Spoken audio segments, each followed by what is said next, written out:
Introducing the Ultimate Boxing Podcast, your one-stop shop for everything boxing. From electrifying fight previews to in-depth interviews with the legends of the ring, we break down the biggest bouts round by round. Get inside the minds of the fighters, hear their stories, and feel the intensity of their training.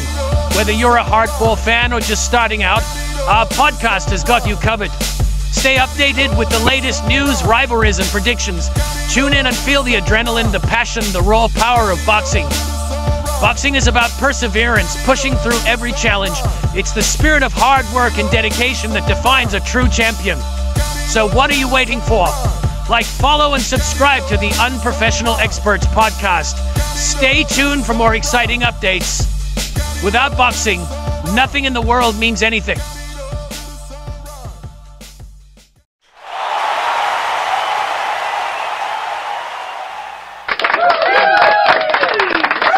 What's up, y'all? It's JMC, man, the Unprofessional Experts podcast. You already know what it is. Go ahead, like, follow, subscribe, tell a friend, tell a best friend, because if you do not, man, you're going to have to duck this overhand right in real life. I'm going to throw it just like Joseph Parker did to Mr. Martin Bacoli. Like, follow, subscribe, man. Tell anybody, tell everybody. New episode, man. Check us out. Today is in honor of our 24th episode. Big 2-4, man. In honor of the 24th episode, man. Shout out to the legendary, the fallen GOAT, the honorable Kobe Bean Bryant, man. We're going to start off our 24th episode with a quote from the legendary Kobe Bryant himself. Enjoy. And at the end of every day, you look yourself in the mirror and you ask yourself, did I get better today? Did you get better today at whatever it is? And it's just taking small steps. You don't try to get it all done in one day, in 1 week, in 1 year, right? It's the process of getting better every day and doing that for a period of years that then create the masterpiece. Now that we got that out of the way, man, thank you for joining us for this episode. We gotta recap, man, a crazy night of action on the biggest fight card in the history of the sport of boxing, or so they call it. Man, I'm gonna break down all the big bouts and let you know exactly how I felt about everything. Man, starting off with the main event, man, Beterbiev Bivol. I loved it, man. Two talent guys, two pure masters at the sport of boxing. Both of them show high level, high skilled. I think the right guy won it this time, because the first time I thought Bivol edged out the victory, but they gave it to the Tank and Beterbiev. This fight felt like a continuance of the first fight. Much of it wasn't different. Bivol continued to use the ring. Beautiful, beautiful. A masterclass in combination throwing, using your feet, utilizing the full ring. I love Bivol's Russian boxing style. It's amazing, man. If you want to learn boxing, watch Bivol, man. To those young guys coming up, man, I want an excellent style, a great, masterful style in boxing. Check out Dmitry Bivol, man. His style is, I love it. I love it. It's better than a lot of guys who are currently fighting right now. Uses the ring, but he doesn't stop punching, man. He uses the ring and he throws combinations off of it, man. It's a good mix, man. To me, in my opinion, it's absolutely perfect. But Beterbiev is a tank, and we all know this, man. He's brutal, man. That strength is outstanding. And he comes and he tries to hurt you. He tries to break you down, but Bivol is just too good, man. They're both great fighters, and I think two of the best on the planet, especially in the weight class.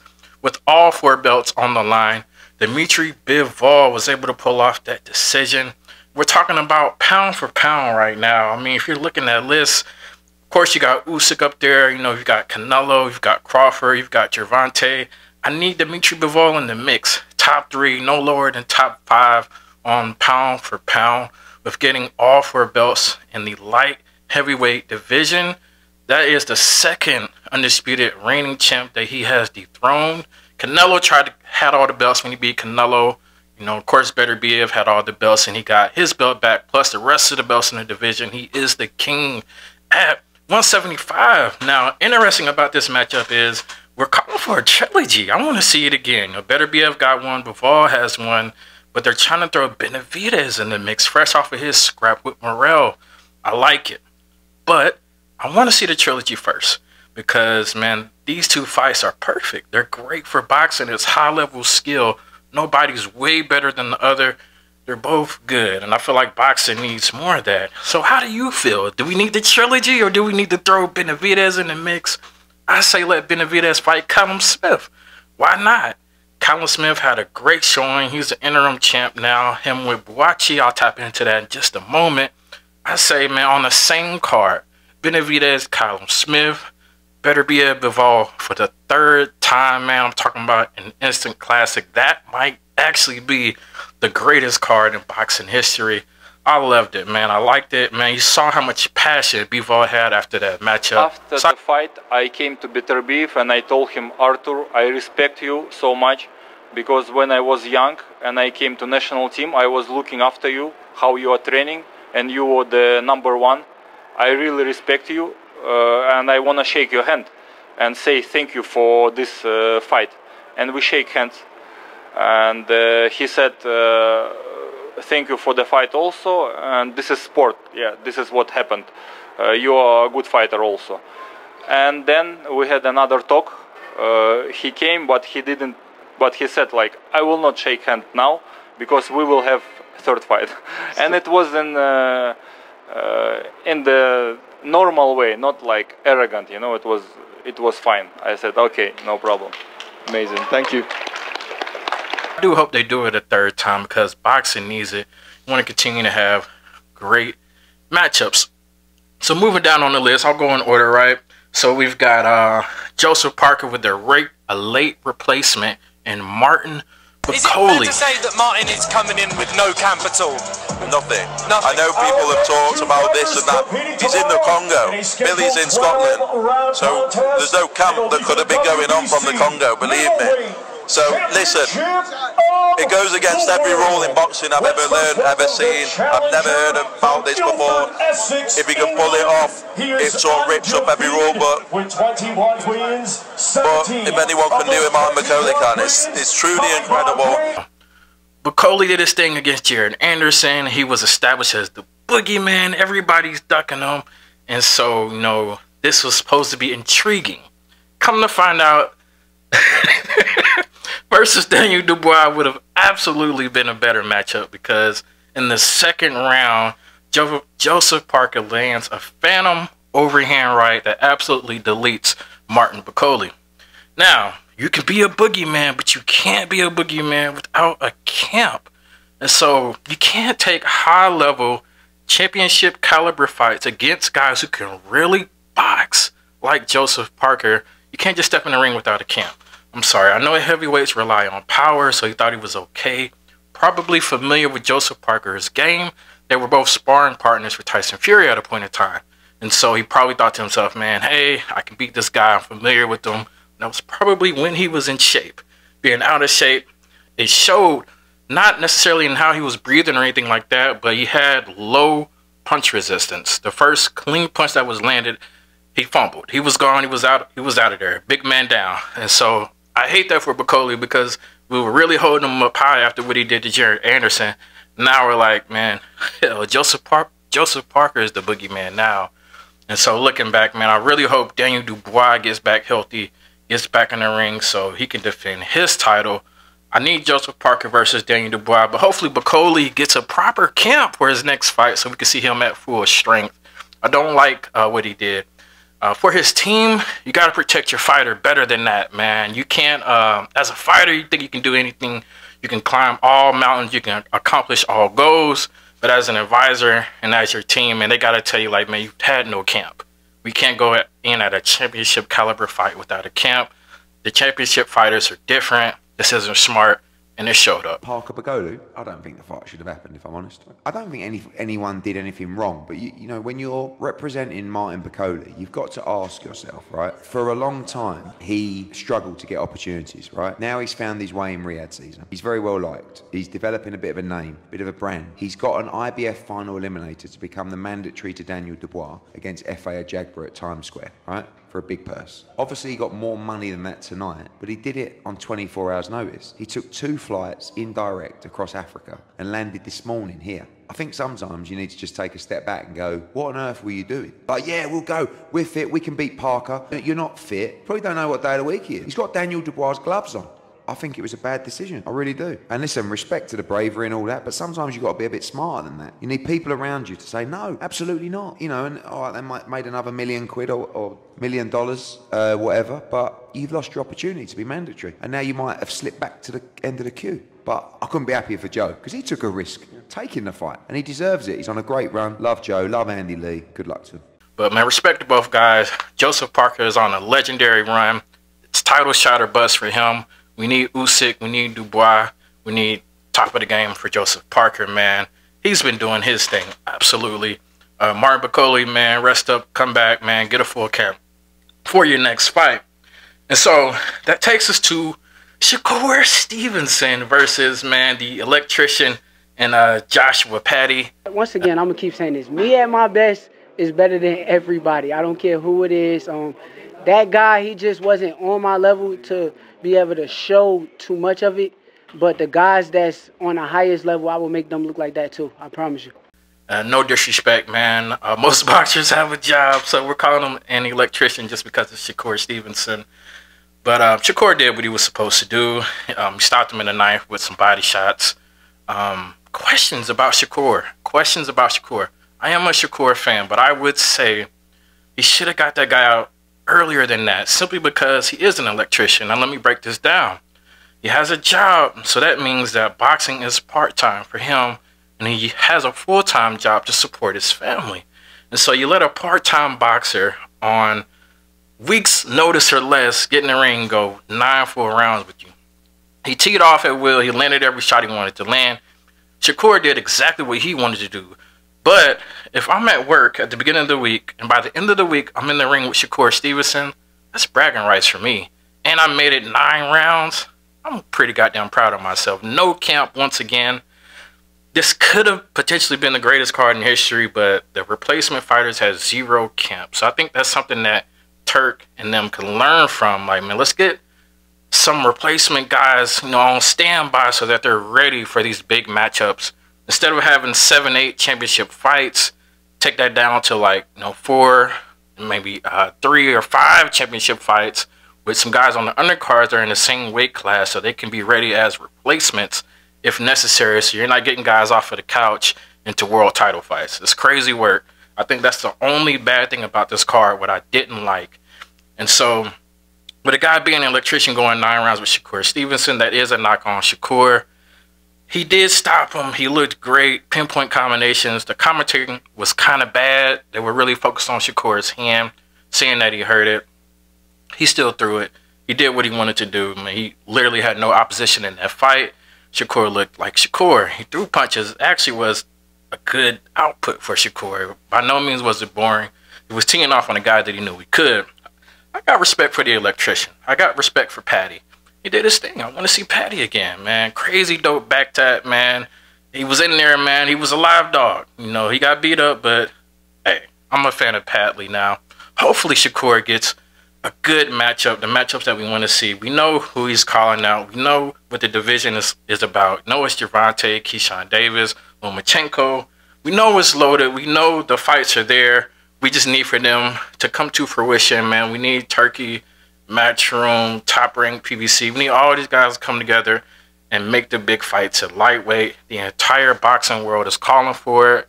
The time is now. That's my take on Shakur Stevenson. Great fighter, but he's not fighting guys on his level. It's time to step it up. Let's get it. Let's go, Shakur. Let's go. All right. So Carlos Adames versus Hamza Shiraz. I might butcher it. I don't know. This is the fight that I actually took a nap on. But I took a nap on this one so that I could stay awake for Shakur Stevenson. I really wanted to make sure that I watched it all because this came on in the morning. It was on all day to the afternoon. So I had to get a nap somewhere, right? So from what I saw, Shiraz just had his hands up, earmuffs on. You know, Adames just trying to get on the inside and land some good punches. Shiraz had a jab. But Adames was the champ. I don't know if you could just stay on the back foot and just work a jab, take the title, right? But what's even more interesting is that Big Turk was on the outside of the ring telling Shiraz in his corner that he was behind 2 rounds, 2 points.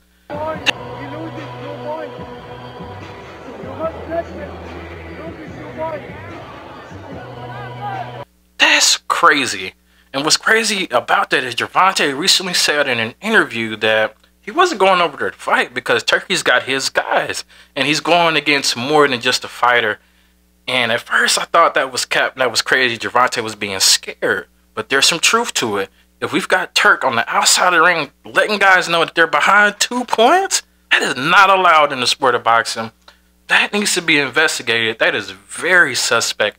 And I do not like that. Somebody, a fighter, a promoter, somebody on the team needs to speak out about that footage. I'm sure they're trying to get that off of the internet. That is absolutely wild. If I'm Adames, I'm hurt. I'm sick to my stomach. Even though it was a draw and he kept the belt, it could have been a win for him, you know, because his opponent is getting inside intel on what the judges are thinking about the fight as it's happening.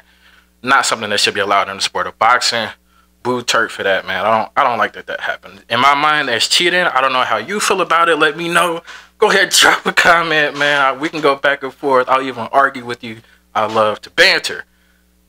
That's crazy. We got to talk about Big Turk and his ringside activities. Over-involved at this point. I don't like it. Now, one of the better scraps of the night, Virgil Ortiz Jr. versus Israel Madrimov.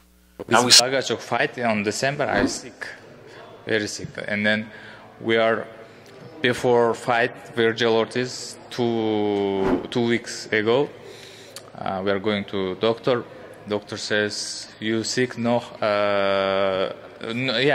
no ready for fight. It's 100%, and we are don't want cancel fight because it's big card.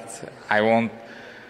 Show big fight because I don't like this work. My job. Now we saw Madrimov off of that fight with Crawford. Interesting fight. Crawford didn't dominate. Madrimov was light on his feet. He utilized the ring. Good scrap. Crawford won by decision. Now Virgil Ortiz, on the other hand, had a rough outing against Boachuk. You know, he got dropped twice. He won by decision and debatable, to say the least, but Ortiz got the win, and so I'm thinking, man, gonna have a tough night with Madrimov. Virgil proved me wrong. Virgil nice. Virgil a dog, straight out of Texas, man. Shout out Virgil Ortiz. That 9th round was crazy. It was a perfect round. Madrimov was on his bike, man. He was utilizing the ring, but Virgil stayed patient. He didn't get frustrated with the movement. He stayed in front of him. He was throwing power punches. He was loading up. And he was landing them. And when Madrimov tried to stand toe-to-toe with him, Virgil landed the better shots. Shout out Virgil Ortiz. 154 is looking real scary right now. And Virgil Ortiz could potentially be that guy moving forward. Absolutely want to see what Virgil Ortiz does next. That's important. And so, Zili Zing versus Agit Kabayal. Shout out to him. Hopefully I said that right. Out of Germany. Man, Big Bang is a big dude. He's slow. Man, he's just gonna throw bombs, man. He's not that mobile, but he can hurt you with one punch. He was looking for that one punch, but Carvalho was looking for combinations to the body. Combos, left, right. Now, combination punching is key in boxing, right? Not enough people do it. But combinations to the body is a whole nother level. It unlocks a whole nother thing, man. Talking about master classes in boxing. If you can combination body punch, you're on another level. That's exactly what he did. At first, it looked like it wasn't having much of an effect until the point where he puts him down and he puts him out, man. And Big Bang Zhang didn't have much for him.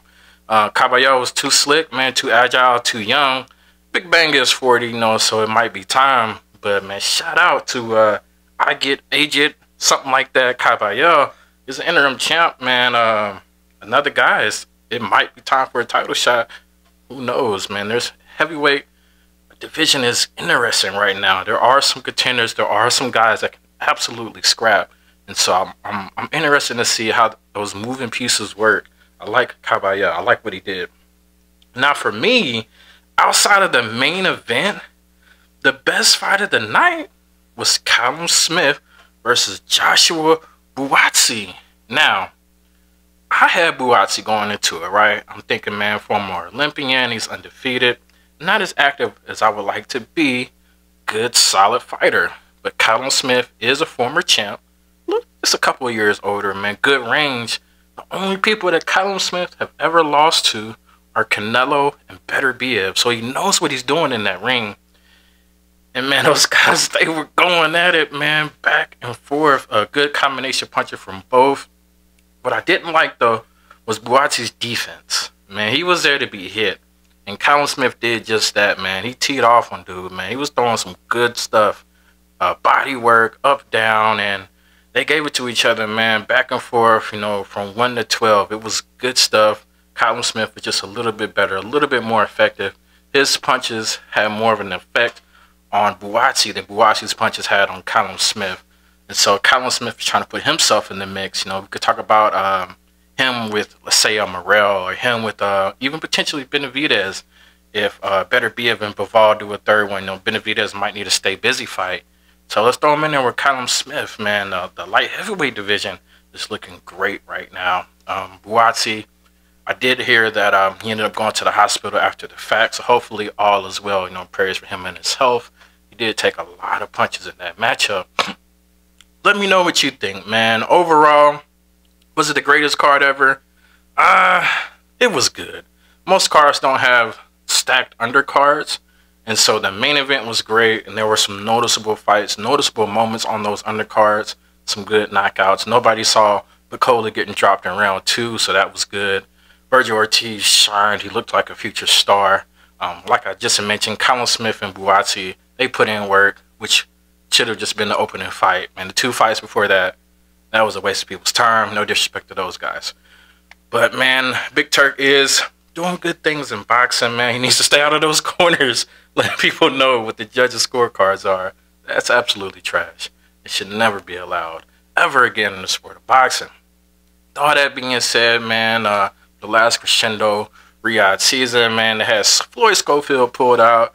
He was sick. Crazy allegations by his camp, his dad.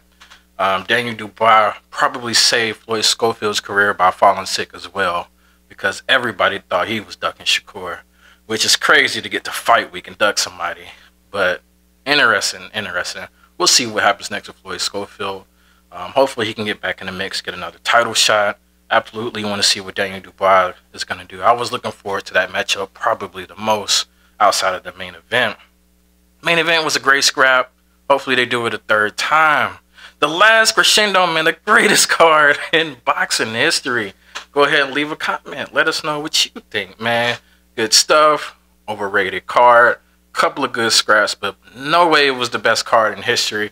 I want to know your opinion, man. I thought it was pretty good. And it was only 25 bucks, right? You didn't even have to break out your Fire Stick for this one.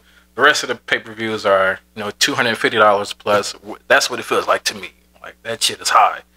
But, man, good stuff. Overall, we're looking forward to the next scrap. The Riyadh season card. They're talking about doing some interesting stuff moving forward. Maybe some outside fights. Maybe a fight at Alcatraz.